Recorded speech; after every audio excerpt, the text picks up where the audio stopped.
Tema kita adalah pujian dan hinaan, yang diambil dari Kisah Rasul pasal 2 ayat 1 sampai 13. Kisah Rasul pasal 2 ayat 1 sampai 13 tentang Pentakosta. Ketika tiba hari Pentakosta, mereka semua berkumpul di satu tempat. Tiba-tiba terdengarlah bunyi dari langit seperti tiupan angin keras yang memenuhi seluruh rumah tempat mereka duduk. Tampaklah kepada mereka lidah-lidah seperti lidah api yang bertebaran dan hinggap pada mereka masing-masing. Lalu mereka semua dipenuhi dengan Roh Kudus dan mulai berbicara dalam bahasa-bahasa lain, seperti yang diberikan oleh Roh itu kepada mereka untuk dikatakan. Waktu itu, di Yerusalem tinggal orang-orang Yahudi yang saleh dari segala bangsa di bawah kolong langit. Ketika terdengar bunyi itu, berkumpullah orang banyak. Mereka terkejut karena mereka masing-masing mendengar orang-orang percaya itu berbicara dalam bahasa mereka sendiri. Mereka tercengang-cengang dan heran lalu berkata, "Bukankah mereka semua yang berbicara itu orang Galilea? Bagaimana mungkin kita masing-masing mendengar mereka berbicara dalam bahasa kita sendiri, yaitu bahasa tempat kita dilahirkan? Kita orang Parsia, Media, Elam, penduduk Mesopotamia, Yudea, dan Kapadokia, Pontus dan Asia, Frigia dan Pamfilia, Mesir dan daerah-daerah Kirene, pendatang-pendatang dari Roma, baik orang Yahudi, orang Kreta, dan orang Arab. Kita mendengar mereka berbicara dalam bahasa kita sendiri tentang perbuatan-perbuatan besar yang dilakukan Allah." Mereka semua tercengang-cengang dan sangat termangu-mangu sambil berkata seorang kepada yang lain, "Apa artinya ini?" Namun yang lain menyindir, "Mereka sedang mabuk oleh anggur." Dari 13 ayat ini kita melihat ada 12 ayat yang menunjukkan sesuatu yang positif dan ada satu yang negatif. Hidup ini memang ada positif dan negatif. Tidak hanya positif dan tidak hanya negatif. Dan itu baru sehat. Sama dengan lampu ini. Lampu ini nyala oleh karena ada dua aliran, positif dan negatif. Kalau hanya positif, tidak akan nyala. Kalau hanya negatif, juga tidak akan nyala. Maka dalam perkembangan filsafat, logical positivism, naturalisme, muncullah logical positif, berpikir positif secara logis. Jadi berpikir positif itu bukan Injil, tapi filsafat. Nah, Bapak Ibu sekalian, kalau kita bicara positif dan negatif, memang tidak pernah bisa. Bahkan kita belajar di SD, di SMP, negatif kali negatif, hasilnya positif. Bahkan positif pun sebetulnya lambang itu dari dua negatif. Negatif vertikal dan negatif horizontal. Negatif kali negatif, hasilnya positif. Jadi positif dan negatif harus ada. Tidak mungkin dunia ini hanya positif dan tidak mungkin hanya negatif. Itu dua-duanya. Masalahnya adalah bagaimana memanage positif dan negatif itu. Bagaimana supaya positif dan negatif itu membuat lampu menyala. Jadi jangan hanya berpikir positif, tapi juga jangan hanya berpikir negatif. Lalu apa, Pak? Realistic thinking. Berpikir secara realistis. Mengapa? Karena Tuhan itulah supra realita. Realitas yang super itulah Tuhan. Nah, tanggal 24 Mei yang akan datang kita akan merayakan hari Pentakosta. Pentakosta artinya 50, hari ke-50. Dalam perjanjian lama diajarkan bahwa selama 7 sabat, itu berarti 7 kali 7 hari, 49 hari. Sesudah 49 hari, itulah hari ke-50. Untuk apa? Disitulah secara singkat kita dapat jelaskan bahwa hari ke-50 itu hari panen pertama. Jadi setelah 7 sabat, panen gandum. Lalu apa itu panen? Apakah apa yang dikatakan dalam Alkitab itu juga ada perlambang. Dan nanti digenapi sesudah 10 hari, sesudah Tuhan Yesus bangkit.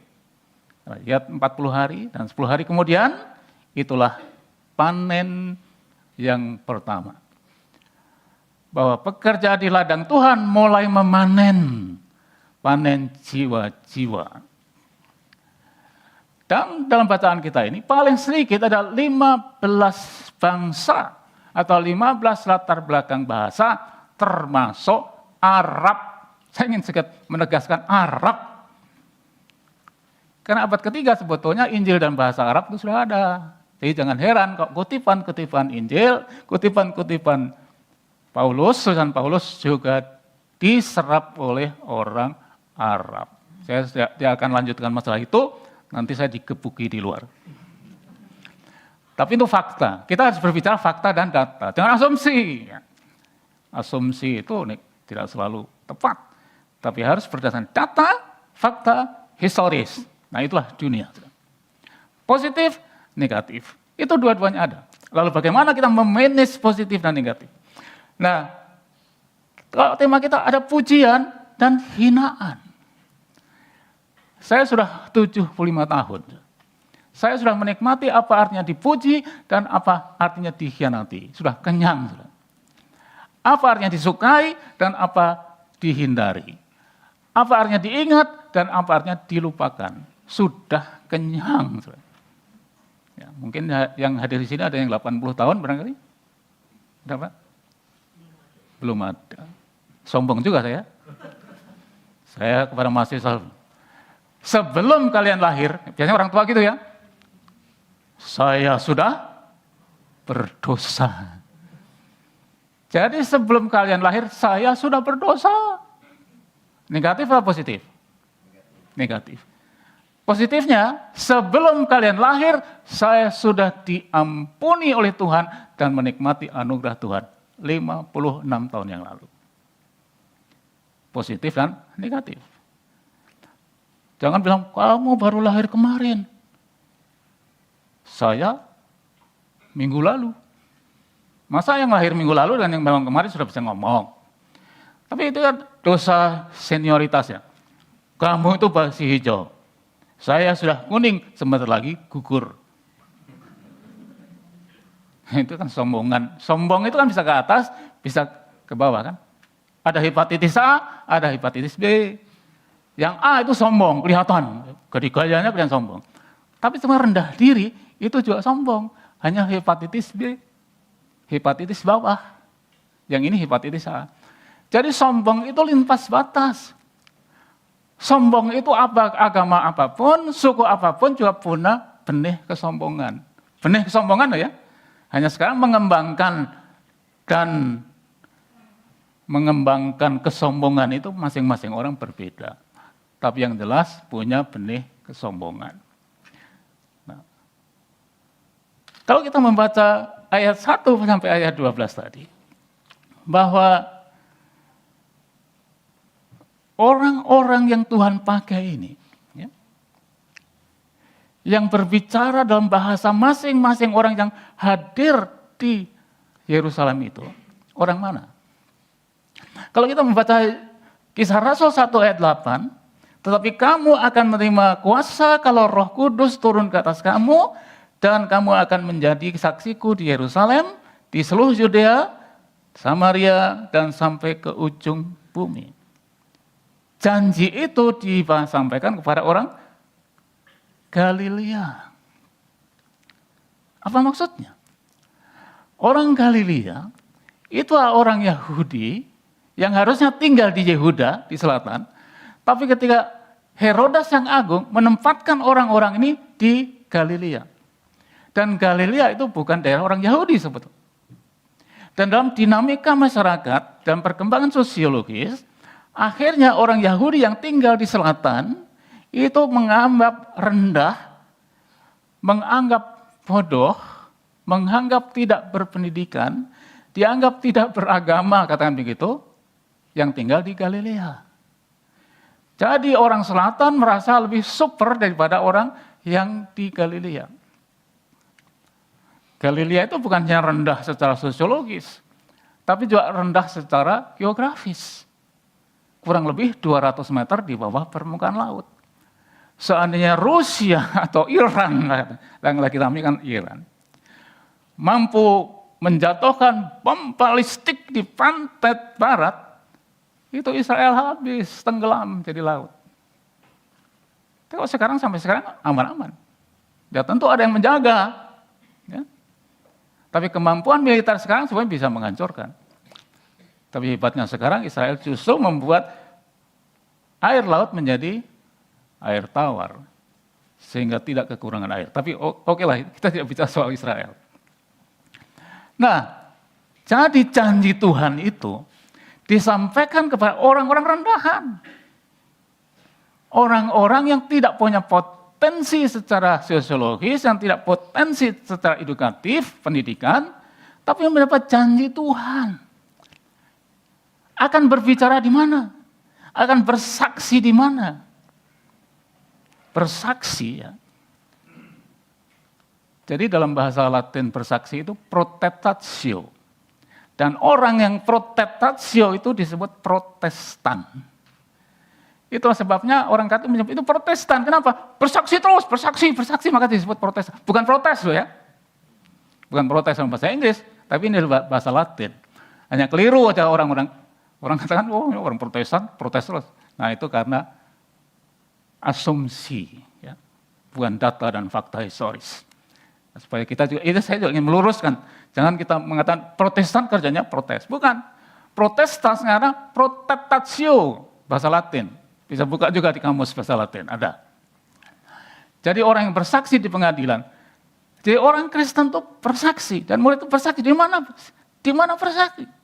Bersaksi di Yerusalem. Bayangkan, orang Galilea bicara di Yerusalem itu mustahil. Tidak ada orang mau dengar. Kalau orang Roma berbicara, kalau orang Alexandria yang terkenal dengan ilmu retorikanya, kalau orang Mesir yang bicara, orang akan dengar. Ya. Kalau profesor yang berbicara memberikan ceramah, pasti akan dengar. Tapi kalau tukang ojek ya, yang sudah 1 minggu tidak dapat penumpang, kasih ceramah, itu pesertanya keluar semua. Dan minta ganti uang itu. Apa yang sudah membayar 500.000 ya, kembalikanlah. Tapi ini orang-orang Galilea. Kalau orang hebat bicara di Yerusalem, pasti orang dengar. Ya, meskipun ngantuk. Tetapi yang akan bicaranya orang Galilea. Mana mungkin orang Galilea bicara di Yerusalem? Yerusalem itu pusat agama. Ada bait Allahnya, ada ahli Tauratnya, komplit lah. Mana mungkin ini nelayan-nelayan ini akan bicara? Mustahil. Lalu bicara di mana lagi? Di Yehuda. Orang Yehuda itu lebih hebat, lebih superior, dan ini orang Galilea, orang si inferior. Mana mungkin si inferior ini bicara kepada yang superior? Mustahil. Lalu orang Samaria. Yerusalem, Yudea, Samaria. Kita tahu persis ya. Hubungan antara yang Yehuda dengan orang Samaria itu tidak bisa ketemu. Ya. Orang Samaria juga pernah melarang Tuhan Yesus lewat Samaria. Tapi Tuhan Yesus lah yang buat perumpamaan orang Samaria yang baik hati. 10 orang Kosta yang berterima kasih, orang Samaria. Jadi hubungan antara orang Samaria dengan orang Yahudi itu sulit. Mustahil. Bagaimana mungkin orang Galilea ini bicara, bersaksi kepada orang Samaria? Mustahil. Ditambah lagi akan bersaksi sampai ke ujung bumi. Nah, ujung bumi, ya, yang diterjemahkan dengan ujung bumi, bahasa aslinya estagis eskis.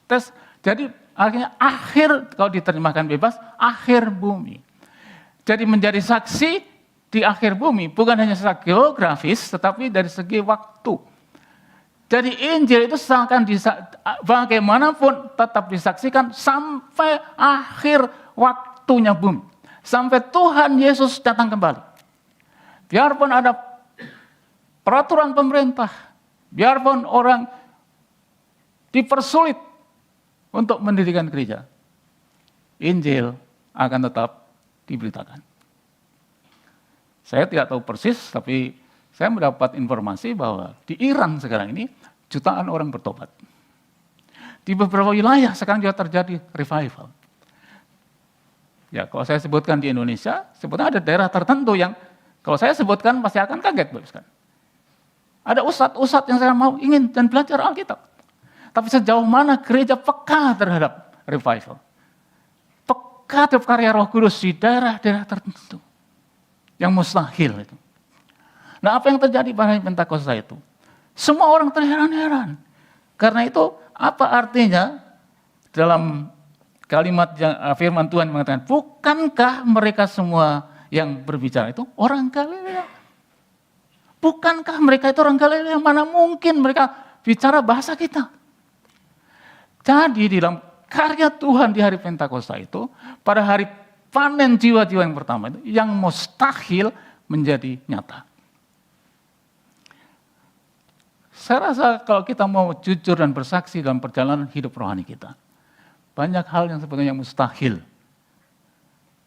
Tadi saya bersaksi, berapa hari mungkin ya, atau bahwa kalau saya jadi Kristen itu mustahil sebetulnya. Betul mustahil. Waktu 3 tahun di SMA, ya, ayah saya sudah dalam kesulitan, karena sudah pensiun, dan usahanya banyak diakali orang, memang kondisi ekonomis yang susah. Untuk bayar kos itu bukannya telat dan kadang-kadang berbulan-bulan tidak terbayar. Tapi di kelas 2, ada satu keluarga Islam. Dan anaknya teman saya. Ayo, si Om, mereka panggil Hombing ya. Hombing ayo, sudah tinggal di rumah. 2 tahun saya tinggal di rumah itu tanpa membayar 1 sen pun. Itu orang Islam. Ketika saya ketemu pendeta di tengah jalan, dia hanya lihat saya.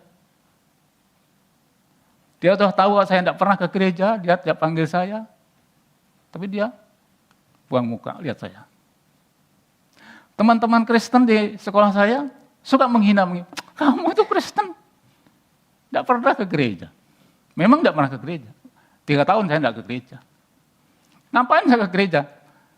Salah satu alasan saya, karena tidak punya uang. Ya karena bodoh, saya masih belum ngerti untuk apa kasih persembahan. Saya belum ngerti. Malu saya ke gereja pas tidak bisa kasih persembahan. Maka saya menghindar. Tapi kalau hari libur, saya main ke rumah teman saya. Dan kalau saya main itu sekitar jam 11 siang. Cerita ngobrol-ngobrol jam 12, ayo pada makan, ayo makan. Memang tujuan saya itu. Karena saya lapar. Maka ini akal anak remaja ya, pergi ke teman, nanti diajak makan, pasti ajak makan. Orang Jawa kan biasanya masih, masa anaknya saja, ayo makan, semua, Omi kamu juga makan. Ya, dalam hati saya, ya, tujuan saya memang itu. Jadi secara psikologis, saya ini tidak mungkin jadi Kristen, tidak menarik orang Kristen. Pendeta pun tidak menarik. Mustahil. Kenapa saya jadi Kristen? Hanya karena Tuhan.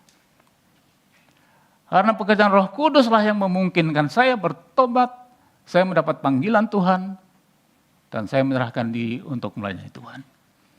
Jadi secara teori psikologi, itu nonsen. Secara psikologis, saya harusnya jadi Islam. Tetapi yang membuat saya menjadi, bukannya jadi Kristen, tapi menjadi hamba Tuhan. Selama 56 tahun, saya mulai melayani dari desa ke desa. Semua itu karena Tuhan, bukan karena teori psikologi.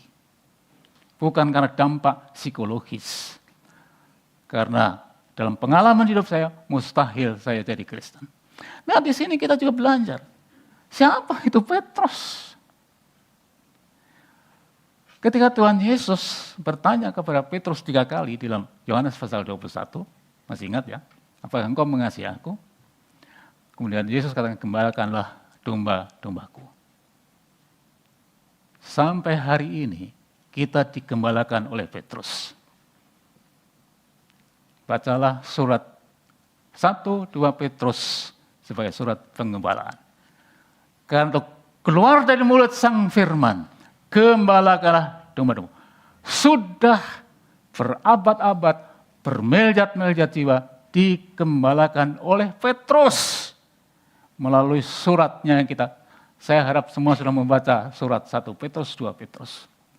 Itulah penggembalaan Petrus melaksanakan mandat Tuhan Yesus, gembalakanlah domba-dombaku. Dan di seluruh dunia ini, gereja Katolik, gereja apapun, digembalakan oleh Petrus karena mendapat tugas dari Tuhan Yesus. Dia sudah martir. Tapi surat yang dia tulis, meskipun belum ada laptop,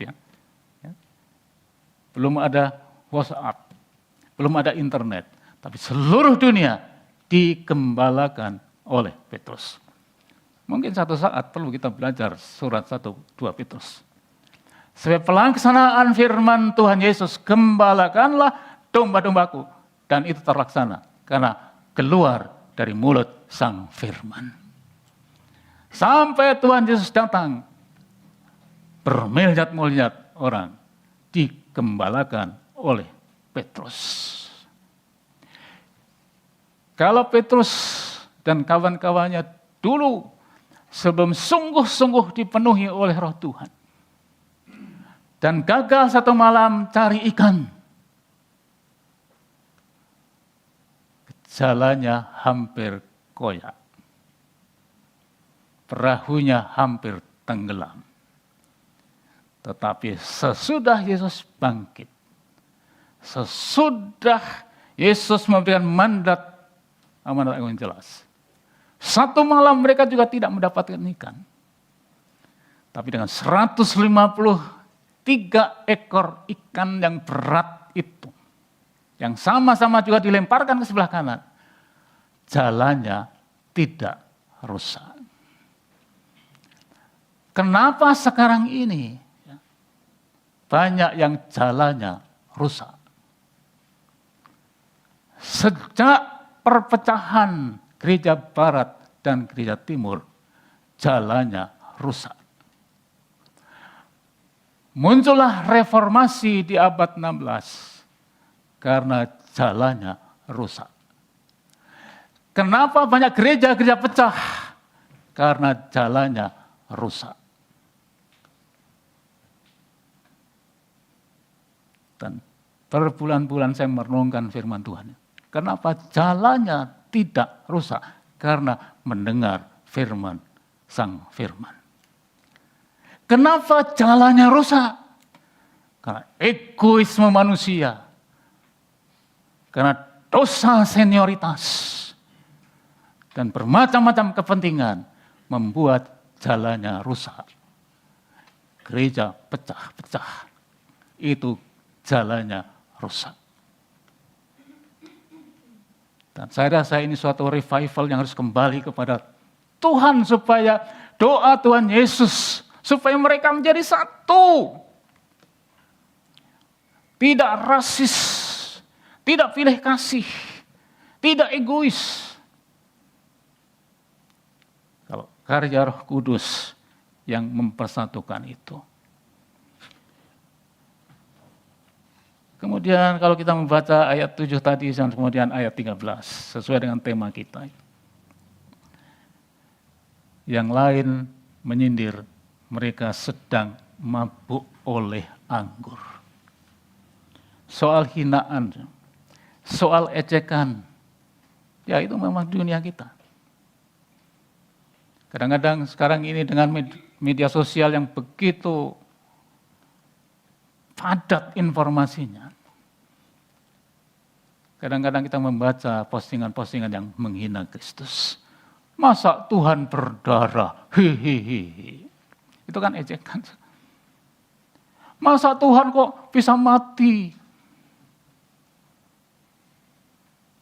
Macam-macam ejekan. Hinaan-hinaan. surat izin mendirikan dipersulit. Mari kita belajar dengan apa itu mati. Saya dulu pernah mengajar biologi. Ada benda hidup, ada benda mati. Benda-benda hidup, entah itu tumbuh-tumbuhan, hewan, atau manusia, hidupnya tergantung pada benda mati. Percaya enggak? Tadi sudah sarapan ya? Kan bukan bulan Ramadan. Yang kita makan itu benda hidup atau benda mati? Mati kan? Kalau nasi itu benda hidup kan lari-lari kan? Gimana kita nangkapnya itu? Benda mati itu yang menghidupi, gitu? Pak ayam itu kan makhluk hidup, betul. Tapi harus dimatikan dulu. Masa ada di antara kita tangkap ayam langsung orang bilang lock gitu, langsung masuk UGD, habis UGD ke ICU, habis ICU I cannot see you. Apalagi makan babi. Saya dulu sampai, ya sesudah kolesterol saya tinggi, saya tidak makan daging babi. Tapi selama hidup saya belum pernah makan babi. Kalau daging babi ya. Karena babi itu harus dimatikan dulu.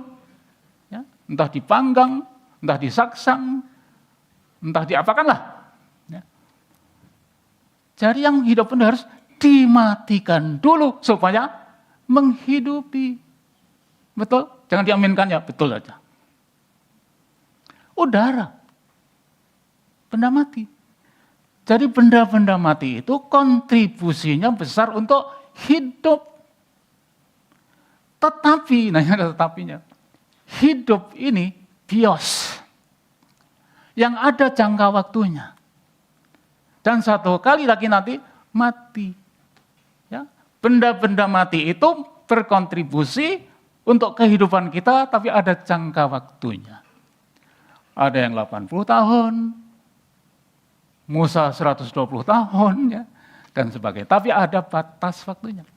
Tetapi yang mati di Golgota itu, yang mati di kayu salib itu, kontribusinya hidup kekal. Nah ini harus diaminkan. Bukan hanya 34 tahun, bukan 80 tahun, hidup kekal. Dan di dalam Kisah Rasul 4 ayat 12, tidak ada nama lain manusia di bawah kolong langit ini yang diselamatkan kecuali nama itu satu-satunya. Dia sudah mati, tapi kematiannya itu kontribusinya bukannya waktu tertentu, tapi hidup kekal. Jadi mati itu kontributif tidak? Kayak ngajar di kelas saja ya. Susah juga Pak, 5 tahun lebih di depan kelas jadi kayak guru aja. Jadi mati itu sifatnya kontributif. Sumbangannya besar. Jadi mati di Bukit Golgota itu berkontribusi untuk hidup yang kekal. Bukan hanya 80 tahun, 100 tahun. Kita hanya bisa memuji Tuhan. Puji Tuhan. Tapi jangan lupa, meskipun demikian, jangan dipikir hanya pada waktu Kisah Rasul pasal 2 ayat 13 itu mengatakan mereka sedang mabuk oleh anggur. Masih pagi, tidak mungkin mabuk, kata Petrus. Jadi soal ejekan, hinaan, itu di dunia ini tetap ada. Tadi saya katakan ya positif dan negatif itu sama-sama. Positif dan negatif itu anak kembar siam malahan. Jadi mana positif pasti ada negatifnya. Waktu negatif pasti ada positifnya. Karena itu realistis, satu realitas. Tapi di atas segala realitas itu ada yang maha ada, yang supra realita. Nah, disinilah kita belajar. Memang ada yang memuji, ada yang bersyukur, tapi ada yang menghina. Ada yang mengejek. Sejak tahun 98 ya, ejekan di tengah masyarakat itu sudah kayak banjir besar ya, tsunami lah ya. Kok zaman Pak Harto mana berani menghina Pak Harto. Hari ini menghina Pak Harto, Besok pagi tidak sempat sarapan. Entah hilang kemana. Dimakan hantu mana itu. Tapi sekarang ini, mantan kepala negara dihina-hina, diejek-ejek. Padahal Alkitab mengajarkan apa? Doakanlah pemimpinmu, raja-raja. Petrus maupun Paulus menganjurkan ketika mereka menulis surat-surat ini, belum ada pemimpin Kristen. Belum ada kaisar Kristen. Belum ada raja Kristen, tapi doakanlah mereka. Saya pernah menyampaikan satu kalimat yang orang memang tidak senang, tidak apa-apa, tidak senang. Waktu gubernurnya orang Kristen, tiap minggu didoakan. Tapi ketika gubernurnya bukan lagi orang Kristen, tidak pernah didoakan dalam doa syafaat di gereja. Dan bagi saya itu melanggar firman Tuhan. Loh kok melanggar Pak? Loh firman Tuhan, doakanlah pemimpinmu. Tapi kalau kamu tidak mendoakan pemimpin, kan kamu melanggar perintah Tuhan. Ya, melanggar firman Tuhan itu bukan hanya bersinah, korupsi, bukan. Tidak mendoakan pemimpin kita sebelum melanggar firman Tuhan. Karena itu firman Tuhan, doakanlah, itu perintah. Itu bersifat imperatif. Jadi kalau kita tidak laksanakan, berarti kita melanggar firman Tuhan. Dan pelanggaran firman Tuhan, itu tidak selalu di tempat-tempat maksiat. Tadi Pak Pendeta saya sempat sharing, Pak, Adam dan Hawa itu dicobai di mana? Bukan di tempat maksiat. Enggak, bukan di tempat maksiat loh. Ya. Bukan di kantor KPK juga, bukan. Ya. Bukan di pasar baru, belum ada ya. Adam dan Hawa itu dicobai di Taman Eden.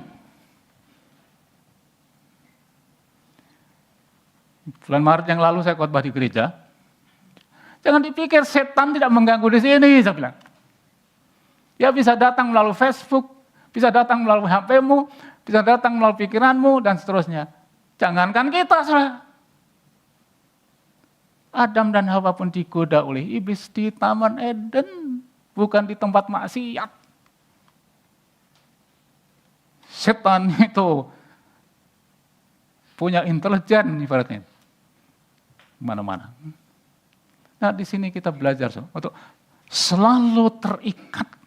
Bukan kita yang memegang tangan Tuhan, kadang-kadang kita akan capek. Tapi bagaimana tangan Tuhan yang pegang kita, yang tidak akan lepas. Kalau kita yang pegang, capek.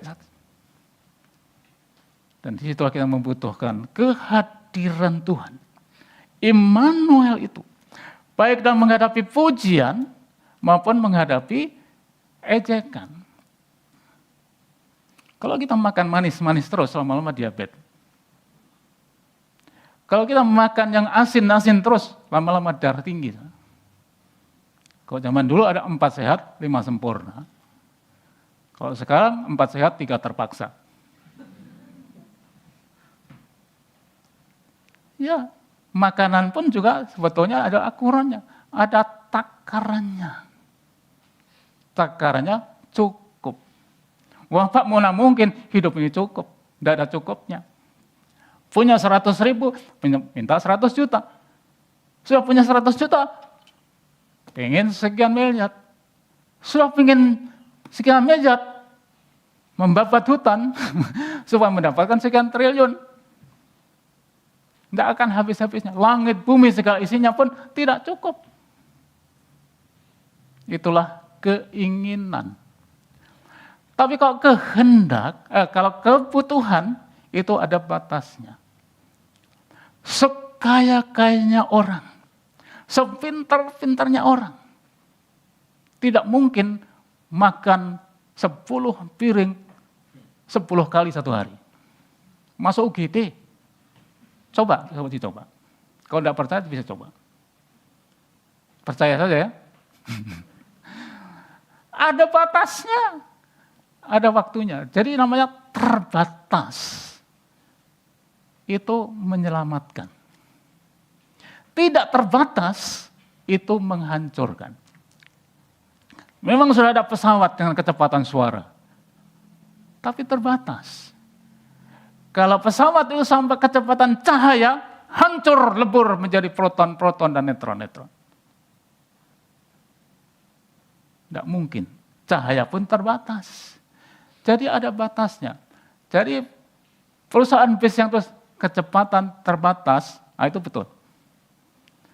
Tapi kalau tidak terbatas, itu justru bahaya. Kekuasaan yang tidak terbatas, Alkitab ini seperti banyak mengajarkan terbatas. Tadi dengan hamba Tuhan Pak Pendeta juga saya sebut, Pak, memimpin itu ada waktunya. Dalam kitab Bilangan jelas ya, imam itu bisa menjadi imam bertugas sampai umur 50 tahun. Umur 25 sampai 50. Sesudah itu dia tidak bertugas, tapi membantu saudara-saudara. Jadi secara struktural ada batasnya. Secara fungsional sampai Tuhan panggil. Tuhan beri kesempatan pada saya banyak hal. Saya pernah menjadi rektor di I3 selama 2 periode. Terus sementara memimpin Amat Agung dia pernah. Tapi dalam doa saya waktu itu, ya Tuhan, sesudah usia 50 tahun sekian, itu karena pikiran saya sendiri. Saya tidak mau lagi memegang tampuk pimpinan ataupun tugas-tugas struktural, tapi saya tetap melayani. Dan betul, umur 50 tahun, saya tidak lagi menjadi pembantu ketua, tidak lagi menjadi ketua, tidak lagi ikut dalam hal-hal yang bersifat kepentingan banyak orang. Tapi saya tetap melayani. Tapi satu kali, di Amat Agung, terakhir saya menjadi bukan akademis. Kemudian saya serahkan kepada Pak Andreas. Nah, Pak Andreas itu kemudian tugas studi ke Singapura. Saya didatangi baik oleh yayasan maupun ketua. Pak Xiaoming, Pak bisa pegang pocket akademis. Dengan bergurau saya begini, kalau saya dari senior ke Pak Andreas yang junior, itu betul, regenerasi. Tetapi kalau dari dia kembali kepada saya bukan regenerasi, tapi reinkarnasi. Dan saya orang Kristen. Saya didesak, ya akhirnya lihat kiri kan ada orang, ya oke lah saya kerjakan. Tapi nanti saya harus serahkan kepada orang lain. Ketika saya menjadi pemimpin, saya harus mencari calon pengganti pemimpin.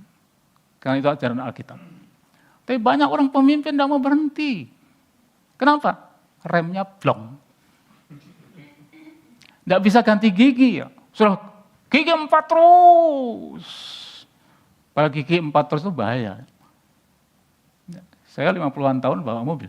Sekarang sih tidak boleh sama anak-anak. Papa tidak boleh lah bawa mobil jauh-jauh. Ya, saya memang senang dengan otomotif ya. Tapi ada waktunya, ada batasnya. Semua ada batasnya, ada batasnya, ada batasnya. Dan justru batas itulah yang menyelamatkan kita. Dan kalau kita mau tidak terbatas, kita sedang menuju jurang kebinasaan. Karena banyak hal yang bisa kita lihat keterbatasan manusia. Saya ingin menambahkan satu contoh lagi. Tentu Bapak Ibu sekalian pernah berjanji dan pernah menerima janji, bukan? Tapi kalau Tuhan yang berjanji, pasti Tuhan genapi.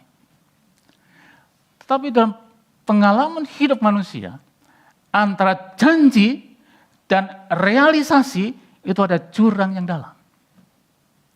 Hanya orang yang mampu membangun jembatan dari janji ke realisasi, itu yang bisa mewujud nyatakan janji itu. Tapi belum tentu ada satu orang dari 1 juta orang. Banyak janji, tapi tidak pernah sampai ke realisasi. Kenapa? Karena tidak mampu membangun jembatan. Jurangnya terlalu dalam, lembahnya terlalu luas. Karena ada janji dan realisasi, itu ada jurang yang dalam. Ketika pengantin laki-laki dan perempuan mulai berjanji. Aku sedia menjadi suamimu, baik waktu sakit maupun sehat dan seterusnya. Aku sedia menjadi istrimu, waktu sakit dan seterusnya. Tapi tidak sedikit yang 3 bulan cerai. Pada janji di hadapan Tuhan dan di hadapan jemaat. Tidak terrealisasi. Kok sepi ya? Kok tidak ada sambutan amin? Ya karena janji, ini jangan lupa, janji dan realisasi. Banyak janji-janji yang tidak pernah terrealisasi. Tapi dengan memahami bahwa antara janji dan realisasi ada juang yang dalam, kita membutuhkan keterampilan membangun jembatan antara janji dan realisasi. Dan apa yang saya sampaikan ini, bukan untuk semua orang, itu juga untuk saya sendiri. Istri saya sudah meninggal 6 tahun yang lalu. Ketika saya sendiri merenung, kadang-kadang saya merasa, Tuhan, saya ini suami yang nggak bagus. Banyak hal yang tidak pernah saya wujudkan. Ya, saya bisa beralasan, karena pelayanan kemana-mana. Dan kadang-kadang 2 minggu tidak pulang, karena pelayanan. Waktu studi pun tidak bisa, istri juga tidak bisa ikut. Rasanya kok boleh berputar lagi, saya tidak mau semua itu.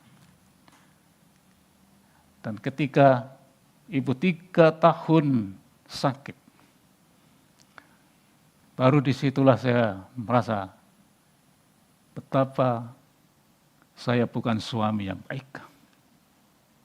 Betapa saya tidak mampu mewujudkan banyak, meskipun saya tidak pernah berjanji, kecuali waktu pernikahan. Saya selalu bilang pada istri saya, Bapak tidak mau janji-janji, tapi akan berusaha bagaimana. Tapi banyak usaha saya yang gagal juga.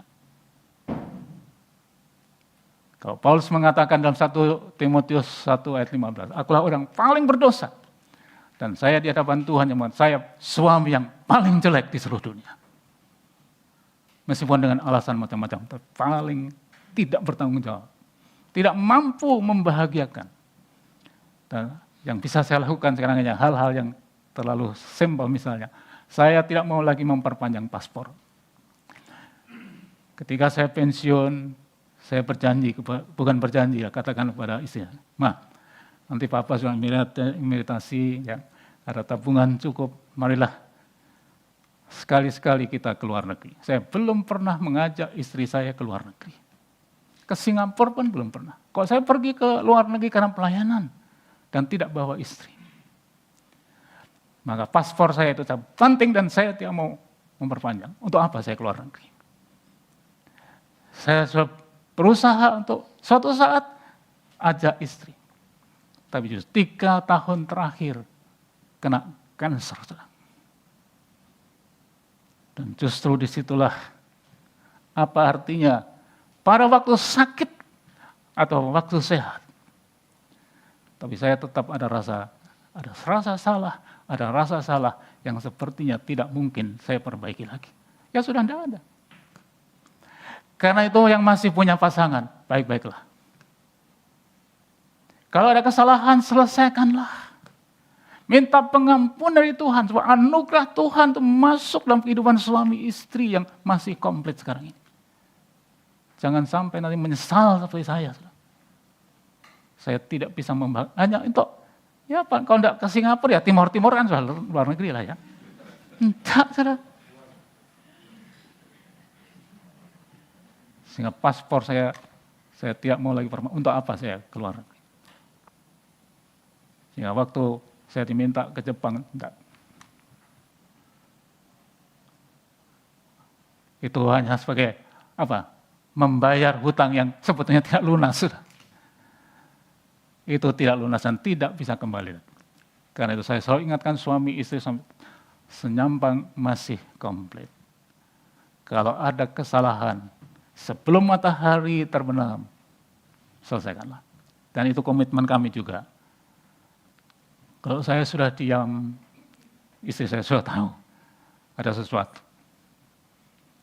Sebab kalau saya ngomong, ini bahaya. Kalau sedang marah, jangan ngomong. Nanti penghuni safari keluar semua.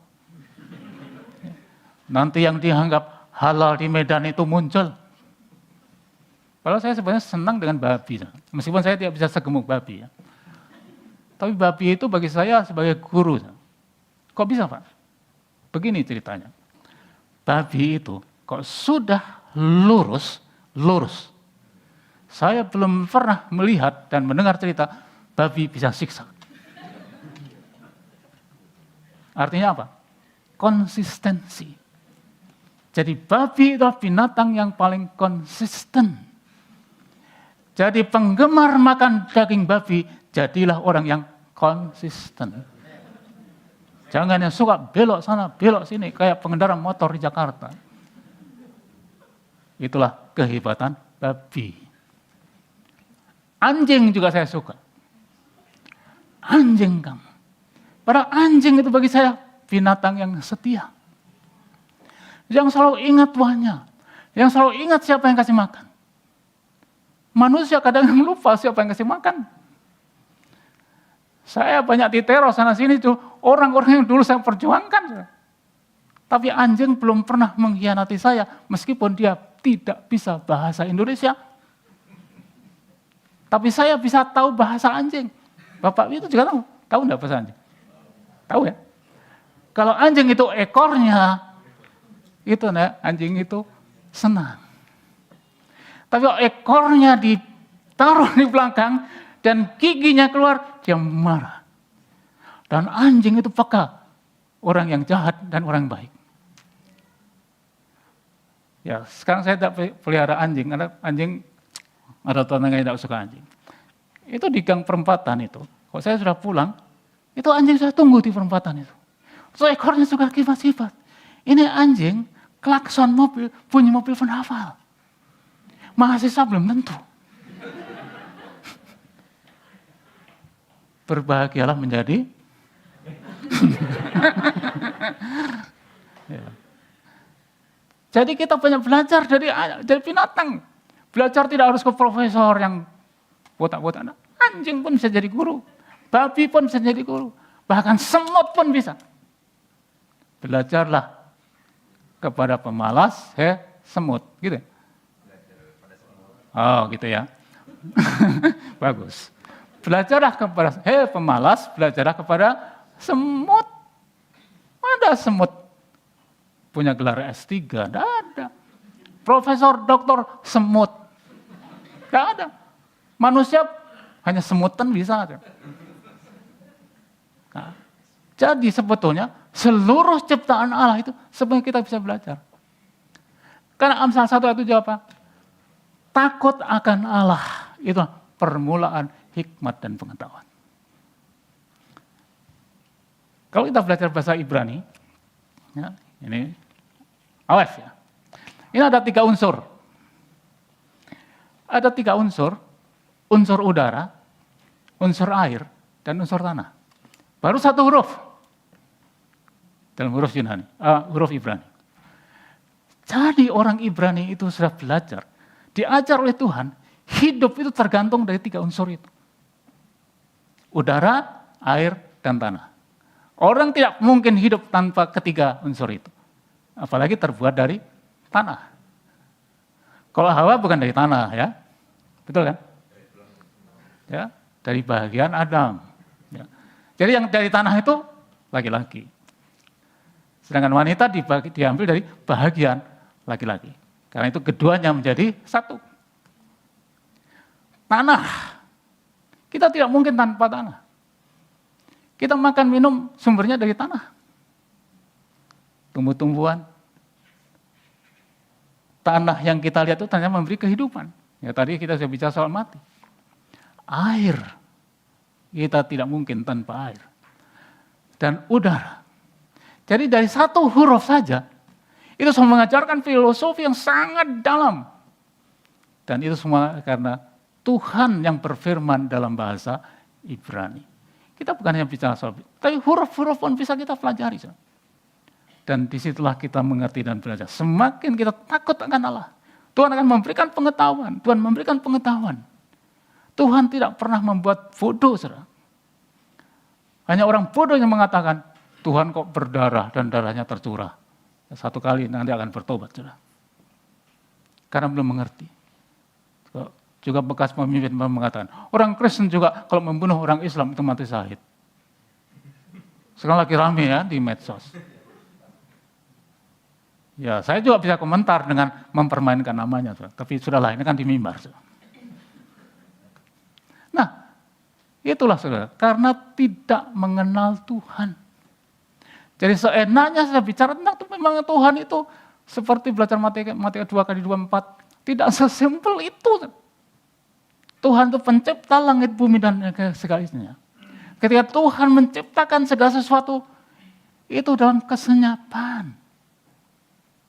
Tuhan tidak mengundang pengusaha-pengusaha untuk membantu membangun langit, bumi, dengan seisinya. Tuhan tidak mengumpulkan itu para kontraktor untuk membangun langit, bumi, dengan dalam kesenyapan. Membangun manusia. Membangun langit, bumi, dengan isi. Ketika inkarnasi pun dalam kesenyapan. Tiap Natal kita menyanyi malam kudus, sunyi, senyap. Ya datang kesenyapan. Sehingga orang yang baca Alkitab pun juga tidak tahu kalau dia datang. Karena dalam kesenyapan. Ketika dia dihakimi, ketika dia diadili dengan tidak adil, dia tetap diam dalam kesenyapan. Ketika disalibkan, ada 3 jam bumi, langit dengan seisinya senyap, gelap. Tirai bait suci itu terbelah dari atas ke bawah, bukan dari bawah ke atas. Kalau dari bawah ke atas mungkin karena angin, tapi ini dari atas ke bawah.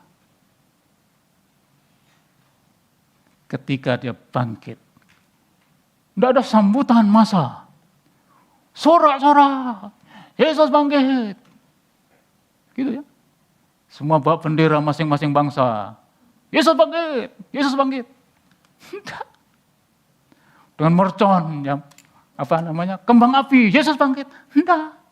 Dalam kesenyapan. Tidak tahu bagaimana itu cara bangkitnya. Para batu itu sudah dimeterai dengan meterai kaisar. Yang tidak mungkin dengan kekuatan apapun. Apalagi orang Galilea, bagaimana mungkin akan membongkar. Dalam kesenyapan. Dan jangan lupa, ia akan datang juga dalam kesenyapan. Seperti pencuri yang datang dan tidak ada yang tahu. Kita seringkali benci dengan kesenyapan. Tapi justru Tuhan yang maha besar itu berkarya menyelesaikan segala firman-Nya dalam kesenyapan. Maka tidak heran kalau banyak orang yang menghina, mengejek karena tidak mengerti. Tapi marilah kita yang telah diberi mandat sebagai para murid untuk menjadi sekalian bangsa itu muridnya. Ini kesaksian saya yang terakhir. Bapak sekalian, sebetulnya Injil itu cocok untuk semua orang. Semua bangsa, suku apapun sebetulnya cocok. Dulu waktu saya masih mahasiswa masih bebas ya, khotbah di pinggir-pinggir jalan, khotbah di Selekta, khotbah di pasar. Saya pernah juga khotbah di depan pasar Wonokromo, khotbah di depan stasiun Wonokromo. Itu dulu. Sekarang sih tidak boleh. Tapi sebetulnya sekarang juga bebas. Gunakanlah medsos itu untuk menyampaikan kebenaran firman Tuhan. Menyampaikan firman Tuhan tidak harus baca ayat ini supaya orang bertobat. Tidak harus. Petrus bertobat karena apa? Kukurio. Tobat dia. Dia tidak mendengar pengkhotbah KKR yang hebat. Bukan dikonseling oleh konselor yang hebat. Tapi ayam. Karena mulut ayam bertobat menjadi rasul dan menggembalakan jemaat. Kalau kita bicara tentang Yudas, dulu waktu di sekolah minggu, kita hanya diajari Yudas pengkhianat, Yudas, ya tidak salah memang. Tapi saya coba merenungkan, Yudas itu sungguh-sungguh menyesal. Buktinya apa? Uang itu ya lempar, dia bunuh dirinya. Jadi bagi saya, Yudas masih jauh lebih baik daripada orang yang tidak mau mengaku salah. Yudas masih lebih baik bagi orang dibandingkan dengan orang yang merasa diri benar terus, dan tidak pernah menyesal dengan dosanya. Saya memang bukan pengacara Yudas. Bahkan saya berpikir begini, seandainya saya hidup pada waktu itu, dan saya termasuk 12 murid Tuhan Yesus, jangan-jangan Yudasnya saya. Karena banyak dalam kehidupan sehari-hari ini, banyak Yudas-Yudas juga. Tidak usah diaminkan ya, hanya kenyataan. Ya bentuknya macam-macam. Nah, di sini kita bisa belajar bahwa semua orang itu sebetulnya suka makan daging ayam. Ya, tergantung masa. Ini banyak orang Tionghoa juga ya. Kalau ayam itu menjadi ayam kung pao, bukan kung fu ya, kung pao, nikmat ya. Tapi kalau dimasak dengan masakan saksang, wah orang Batak menikmati.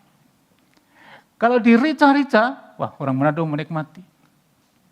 Kalau itu diopor, wah orang Jawa menikmati. Sebetulnya ayamnya sama. Hanya cara masaknya yang berbeda sehingga dapat dinikmati. Begitulah penginjilan. Jangan memaksa orang bertobat. Udah belum ngerti apa-apa, suruh bertobat. Dulu saya juga begitu. Tapi sekarang saya ini sering naik mobil umum ya. Dan saya orangnya suka ngobrol. Dan kadang-kadang kasihan orang yang saya ngobrol sampai ngantuk. Karena saya di rumah sendiri, tidak ada orang, jadi waktu keluar langsung ngobrol terus.